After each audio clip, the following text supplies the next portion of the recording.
ladies and gentlemen.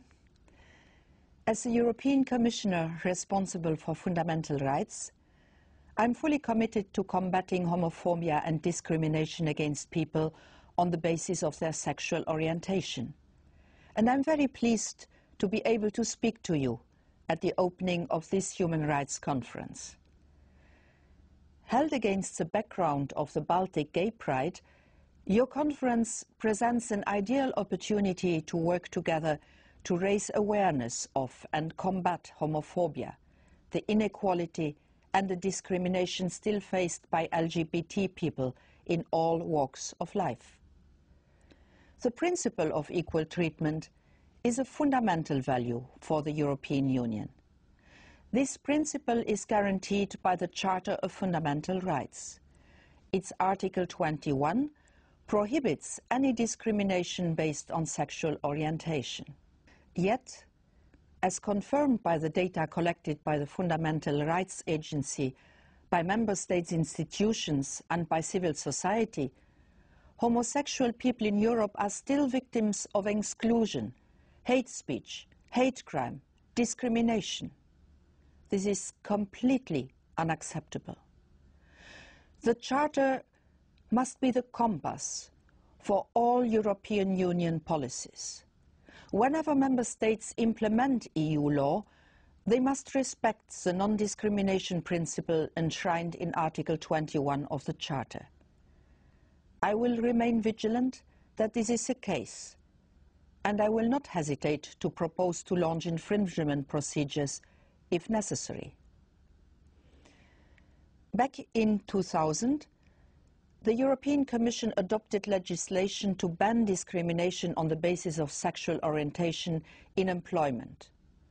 I'm glad to say that this has raised the level of protection for LGBT people in all countries of the EU. A homosexual person who faces discrimination at work or in applying for jobs can now seek redress. But you know that this is not enough.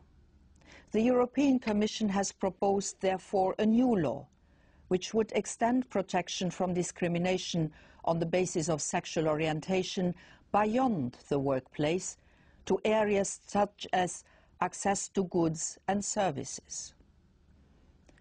The European Parliament is in favour of that law, but all European governments need to agree before we can have an EU-wide protection. I have been closely following the developments in Lithuania in regards to the law on the protection of minors, and I am pleased to see that the explicit reference to homosexuality has been deleted from the final version. We are in the process of analysing the text as a whole to see if there are any problems with the EU law. At any rate, we will remain vigilant over possible attempts to use this piece of legislation to discriminate against LGBT people. I'm absolutely convinced that there can be no progress towards equality if the right legislation is not in place. At the same time, legislation on its own is not enough. The EU is therefore very active in the international arena, in bilateral as well as multilateral fora, such as the United Nations. In these fora, it pursues a determined policy of opposing homophobic actions and campaigns for the decriminalization of homosexual relations. To fully protect LGBT people from discrimination and to promote equality, we also need to challenge stereotypes, change attitudes, not only at work, but also in schools, hospitals, hotels, pubs.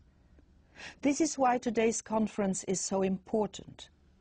Another indispensable ingredient for progress is a vibrant civil society who can fight for their rights.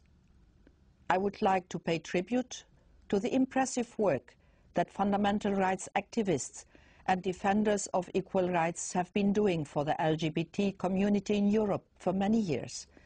And I would like to congratulate those who are present here today. The European Commission has always been standing by your side, and it will continue to do so. I wish all of you a very successful conference.